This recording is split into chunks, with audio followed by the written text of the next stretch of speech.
¿Hablamos? ¿Sí? ¿De qué forma el trabajo de la historia de vida puede contribuir a desarrollar un sentido positivo de la identidad y fortalecer la autoestima en las familias adoptadas? Bueno, pues mira, yo creo que la comunicación, hablar sobre su historia, el por qué está el niño en esta situación, sitúa al niño en el centro. Es el primero, es el protagonista de esa historia. Le da valor, le hace. No, no, no, no ocultamos esto, no, sino que lo ponemos en primer plano, ¿no? Y transmitimos un mensaje de aceptación, de que estamos dispuestos a ayudarles, a acompañarles. Ten en cuenta que muchos de estos niños, desde luego muchos niños acogidos y algunos niños que han pasado están también en la adopción, han tenido experiencias familiares o en centros o en orfanatos muy negativas respecto a las personas que les cuidaban y que estaban con ellos, ¿no? Y entonces el hecho de que tú te sientes un rato, estés un rato con ese niño, tú te conviertes en un espejo que les transmite a ellos una imagen de aceptación positiva, de que estás dispuesto a estar, a acompañarle, a hacer, a reconstruir esa historia, a hablar, a comunicar, a escuchar lo que siente, no siente. Esto, para muchos niños que están en estas circunstancias, es la primera, como digamos, la primera oportunidad que tienen en su vida de sentirse reconocidos, queridos, aceptados. Y esto es el mensaje más potente que transmite el trabajo de historia de vida en relación a la construcción de una identidad positiva. Si tú ves esto, tú sientes este mensaje, te llega de manera clara, vas sintiéndote valorado, vas sintiéndote positivo, porque ese es el principal predictor de una identidad saludable, sentirse querido, aceptado. Bueno, para estos niños muchas veces estos niños no han tenido oportunidades de sentirse así.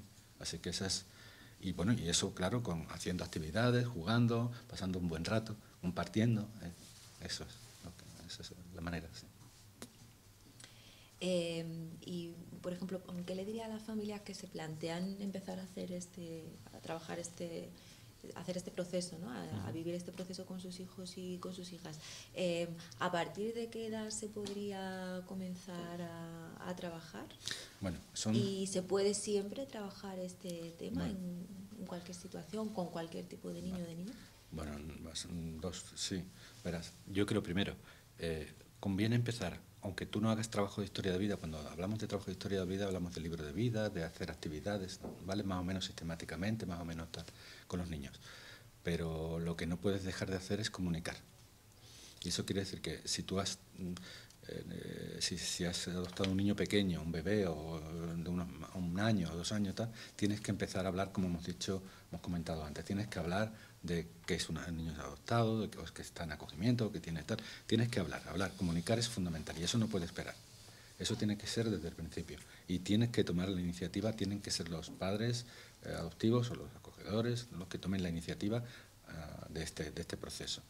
Y se pueden apoyar en fotos, recuerdos, tal, material, lo que tú quieras, pero eso tiene que estar, esa comunicación no puede estar. Así que y cuando nos referimos a trabajar en libros el material específico de libros de vida, pues hay que esperar. Los libros como el que hemos visto de adopción, la primera parte la hacen los padres adoptivos, hasta que llega un punto que es cuando adoptan al niño, tal. Entonces es el niño, si tiene edad suficiente, si tiene edad para dibujar o pintar, tal, el que ya se incorpora directamente a hacer las actividades, ¿vale? Que no es demasiado, todavía es poco pequeño, bueno, pues los padres recopilan el material, las fotos, los recuerdos, las cosas, y cuando el niño tiene un poquito más de edad, un poquito más, pues a partir de los 4, los 5 años, al final de los años preescolares, que ya puede dibujar, aunque sea un garabato o que sea tal, entonces ya es el momento de incorporar eso.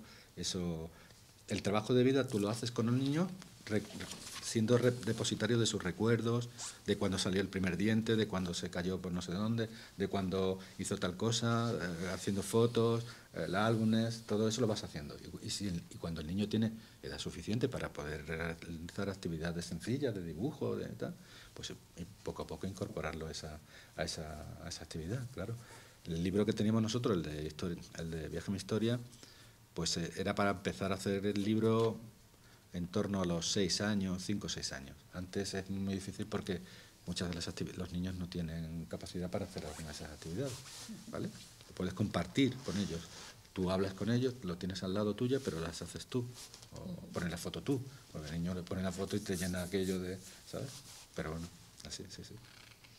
Y en este acompañamiento de este viaje, ¿no?, que nos cuentas, que así se llama, de hecho, los materiales que vosotros elaborasteis, Viaje a mi historia, ¿qué pautas, algunas recomendaciones que le daría a la familia para cómo acompañar en cuanto a este viaje hacia el pasado?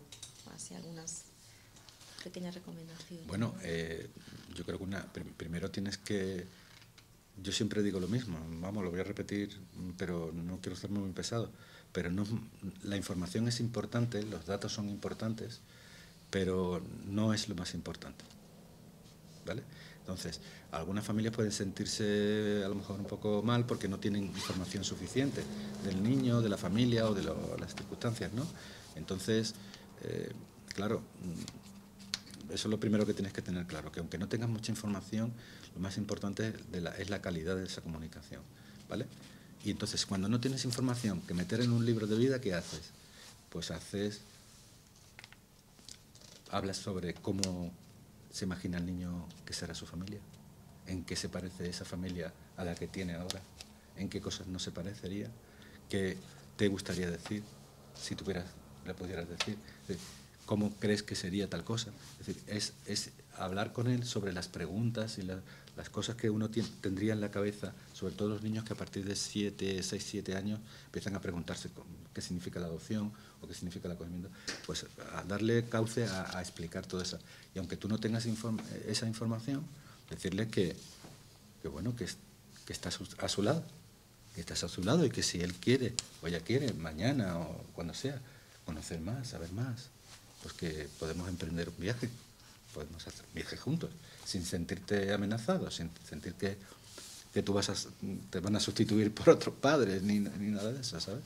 Entonces, yo creo que esa es la primera base. Pero claro, lo suyo sería, si tienes información, pues ordenar esa información. A veces la tienes porque tienes un informe de la adopción o tienes alguna información porque de los servicios de protección o lo que sea, pues tú tienes que asegurarte de que reúnes la información, por lo menos toda la que puedas, ¿no? Y a partir de ahí ordenarla y darle sentido con el niño, reuniendo esa documentación. Eso supone un camino complicado, porque a veces... también no tenemos a quién recurrir, ¿sabes?, para tener esa información. Porque los servicios de protección no te la dan, o porque en el expediente de adopción no aparece no sé qué, o no aparece lo suficiente. En fin, ahí hay una lucha complicada, ¿sabes?, para obtener cierta información. Pero bueno, así es como se puede hacer, ¿no? Así es como se puede hacer. También existen los servicios de mediación. Lo digo sobre todo en la parte que tiene que ver con la adopción.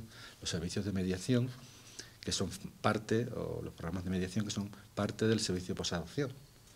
El servicio posadopción tiene un servicio de mediación que a través de ese servicio se puede obtener información o ampliar la información que uno tiene y puede servir para los procesos donde se inicie una búsqueda de origen, ¿no?, en el caso de que se produzca así. Y ahí, en ese posible inicio de una búsqueda de los orígenes, ¿qué claves nos podría dar para abordar el afrontamiento del futuro en esta historia de vida en adopción, ¿no? ¿Cómo gestionar las incertidumbres del niño o la niña adolescente y la de los propios padres, ¿no?, que se ven ante ese... Bueno, yo creo que el que se mete o la que se mete en este lío de la adopción o lo que sea ya sabe a lo que se expone. O sea, ¿entiendes? Entonces, en el mejor sentido de la palabra, sí. ¿Sabes lo que te digo? Lo que pasa es que luego, claro, a ti te entran muchísimas dudas. Cuando tú ves esto de cerca dices, joder, yo sabía que esto podía pasar, pero me está pasando.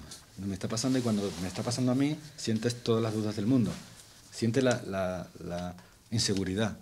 La inseguridad conforme más sepa, más lejos se va a ir, me va a dejar, se va a querer tal, ¿no? Eso no ocurre casi nunca, casi nunca. O sea, las pocas investigaciones que hay sobre eso lo que dicen es que al contrario, que facilitar ese proceso en las familias, a pesar de que nos resulte inquietante, a pesar de que nos resulte difícil y tal, normalmente contribuye a hacer más sólidos los vínculos entre los niños y las familias adoptivas, sus familias adoptivas, ¿vale? Entonces, a pesar de todo, comprendo que puede ser una situación. Yo creo que una cosa que yo creo que hay que tener en cuenta es que la mediación o la búsqueda de los orígenes es un proceso que involucra diferentes partes.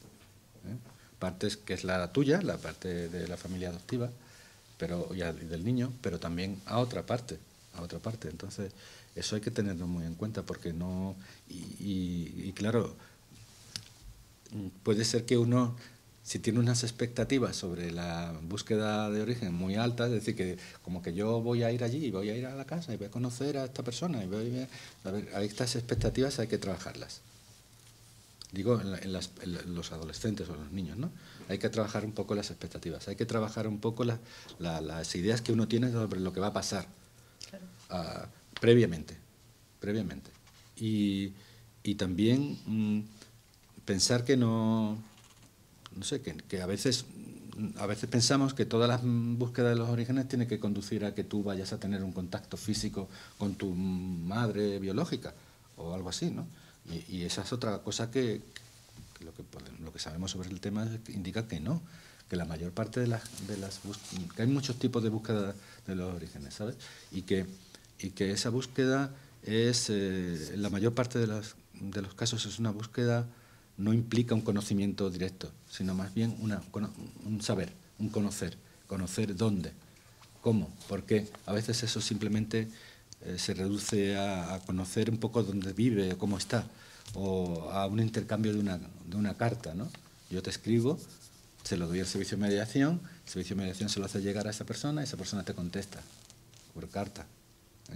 Y en ese proceso, la mayor parte de esas preguntas, esos huecos que estaban vacíos que tú querías rellenar, se rellenan y se completan. Claro.